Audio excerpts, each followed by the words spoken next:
This is Pedro Predictions. In this video we'll be giving my predictions of the African Cup of Nations 2023 qualifiers. I'm going to be quite quick and I'm going to give a quick summary of each group, as there is 12 groups with 4 teams each, so 48 teams in the whole qualifiers. What's interesting about this AFCON qualifiers is it's the top 2 of each group that qualifies, so it's 24, so it's a very simple process, which I really like compared to UEFA's ideas of qualifiers with its playoffs if you finish second and whatnot. So I like that bit, and it's far better than the very brutal FIFA qualifiers for Africa. They top their group and they've still got a playoff. No! I feel bad for the African nations that have already successfully qualified for the World Cup, as this is quite bad preparations. As I'll explain later, I don't think they'll really be tested in these groups. In my opinion, African football has come such a long way, and after Europe and South America, it's by far the next quality footballing continent. So yeah, I'm excited to do this. Let's go. In Group A, I see Nigeria and Sierra Leone qualifying ahead of Guinea-Bissau and Mauritius. Nigeria, in my opinion, they've got too many, or just so many attacking players. You've got Iheanacho, Osimhen, Chukwueze, Dennis, even Lookman has changed the line, so they've got so much in depth. They've still got a good defence and mid, and I think that was actually the issue in a weird way in the playoff against Ghana for the World Cup, was the manager, or just how much depth there is in the attacking players. They don't know their best starting lineup or who should come on as a sub to give energy or whatnot. So I think that's actually Nigeria's dilemma, so to say. But let me know what you guys think in the comment section below about Nigeria's national team and their issues. Sierra Leone, they proved it in the last AFCON. They were in a group of death and they did really well. They were unlucky not to get through. Stephen Colker is the rock at the back. Know him from Cardiff City days. He's done well for the national team. And there's a young guy called Callum Kesai. He looks really confident. He's only 19 and he plays for Tottenham's youth team. So it'll be interesting to see him. And Nigeria and Sierra Leone are familiar with each other, as the last AFCON qualifiers, they actually drew to each other twice and Sierra Leone got a 4-4 draw away to Nigeria, so it'll be interesting to see that matchup again. Yes, you'll notice I'm using images from Wikipedia, because look at CAF Online, what they've got for their group presentation. Look how dull and ugly that is. So that's exactly why I'm using Wikipedia, because at least there's the flags and it just looks all a bit better, don't it? From Group B, I see Burkina Faso and Cape Verde qualifying ahead of Togo and Eswatini. I feel like Burkina Faso and Cape Verde are just the stronger teams. Togo have lost the plot for quite some time in football, and they haven't actually qualified for a few AFCONs now.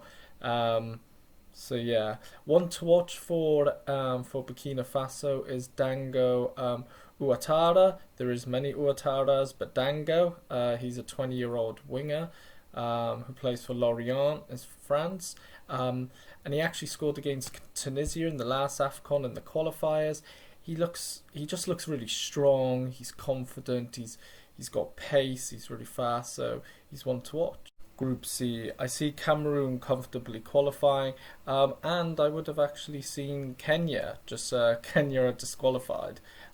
So instead I see Namibia qualifying. The reason I see Namibia ahead of Burundi qualifying is because I feel like Namibia, more of their players play in the Namibian league, so I feel like there's much more chemistry in the team and understanding, whereas Burundi, they're from all over the place. Some are even playing in Europe, other countries in Africa, so it's really, and I just don't feel like their chemistry will be as good as Namibia.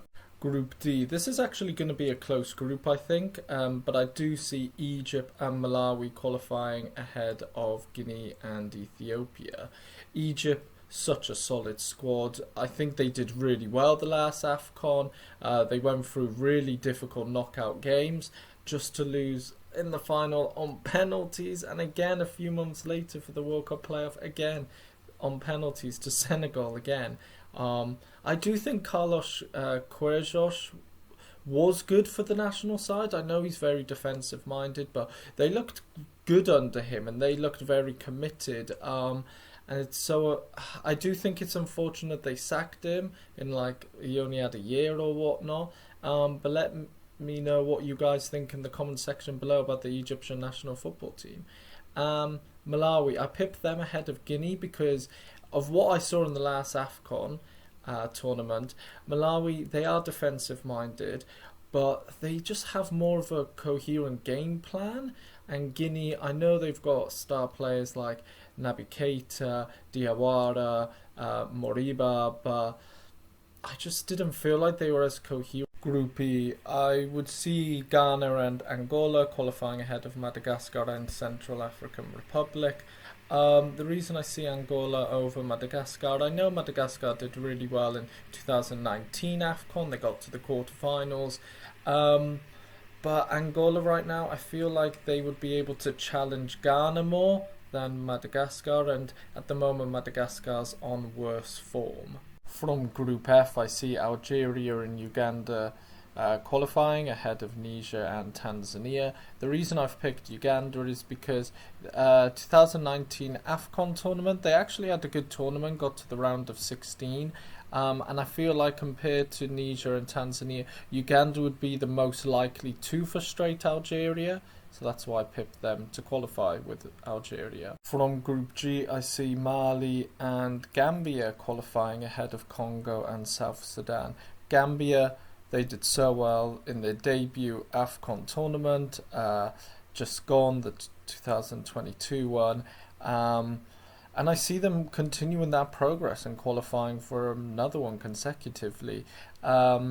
It'll be interesting to see Mali against Gambia again because they saw each other in the last AFCON tournament where they drew. One to watch for Gambia is Moussa Barrow. He's only 23. He's played at Atalanta and I believe he plays at Bologna now. He's their major goal threat. He scored goals in the last tournament. From Group H, I see Ivory Coast and Zambia qualifying ahead of Comoros and Lesotho. I think Ivory Coast automatically qualify anyway, so it's only one of them. Anyways, I think it'll be Zambia. I know Comoros last AFCON tournament had an amazing tournament. They beat Ghana, they took Cameroon very much to the edge in the round of 16. But I don't see Zambia missing out on another AFCON. They've got such good players, cemented in the side who are still young, like Paka, Mwepu, Sakala.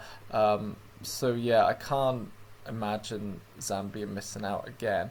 And I feel like Zambia is more likely to test Ivory Coast than Comoros or Lesotho. Fun fact, it was 10 years ago when Zambia and Ivory Coast met in the 2012 AFCON finals, where Zambia won their first AFCON against Ivory Coast on penalties. Kolo Touré and Gervinho actually missed their penalties in that, so it'll be interesting to see this matchup again. Group I feel like this is the closest group amongst all the qualification groups. All four teams were in the last AFCON tournament. For this qualification though, I do see Democratic Republic of Congo and Gabon qualifying above Mauritania and Sudan. I feel like these two teams are just of a better quality than Mauritania and Sudan. Though Mauritania did qualify for the last two consecutive AFCONs, and they have proven in some of their home results quite hard to beat and hard to break down defensively. But the last AFCON, they did lose all their group games and they didn't score a goal, so I see that bad form, seeping through in this qualification. One to watch for is a striker for Gabon called Alavina. He plays for Clermont in France, who just about survived relegation. He had a really good tournament last time out. He scored 2 goals. Yes, Gabon didn't get as far as some would have thought, but he was always a goal threat. Group J, I see Tunisia and Equatorial Guinea qualifying for the AFCON over Libya and Botswana. I just feel like Tunisia and Equatorial Guinea are much better sides than Libya and Botswana right now. Both Tunisia and Equatorial Guinea did get to the quarterfinals the last AFCON. And Equatorial Guinea and Tunisia seem to have this odd rivalry. They play each other quite frequently, and it's always a close match between the two, and I don't really know why. Probably because they both play quite defensively. Tunisia, they're one of the best teams in Africa for a reason, because of their results. They don't play the most interesting football. They are a defence-minded team, but they don't concede much goals. They don't score that much either, not going to lie. But it's that idea of not conceding much, and I think that gets you very far in tournaments, and they've proven it before in other AFCON tournaments. However, I do feel like this group for Tunisia is not good preparation for their World Cup campaign. Though, saying that, they should experiment with their striking force more. Group K, I see Morocco and South Africa comfortably qualifying for the tournament above Liberia, given that Zimbabwe has been disqualified.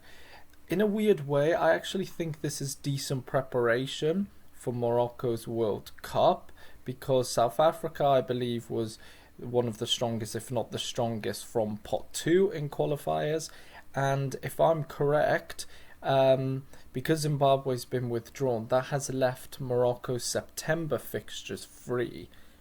And listen carefully now, Moroccan FA and Hali Hodzic, because now in September Morocco should arrange friendlies against stronger nations from other confederations to experiment their team and prepare for their World Cup campaign. From Group L, I see Senegal and Benin qualifying for the tournament ahead of Rwanda and Mozambique. Senegal, of course, being the champions, and they're the strongest team by far in this group. Benin, they've qualified most recently compared to Mozambique and Rwanda. Benin did their best in an AFCON tournament in 2019, where they got to the quarterfinals, and in the round of 16 they beat Morocco on penalties, actually. And they just seem like a stronger team than Mozambique and Rwanda. And the last time Mozambique qualified for the AFCON was 2010, and the last time Rwanda's qualified for the AFCON was 2004, I believe. So there you have my predictions of the AFCON 2023 qualifiers. Thanks for watching. Don't forget to like and subscribe, and I will see you in the next video. Actually, just before that, I'm interested to know your guys' opinions on the 5 nations that have qualified for the World Cup, their preparations. What do you think? Do you think these qualifiers are going to hinder their preparation? Do you think it's going to, do you think it's worthwhile? Just let me know in the comment section below. Pedro predictions.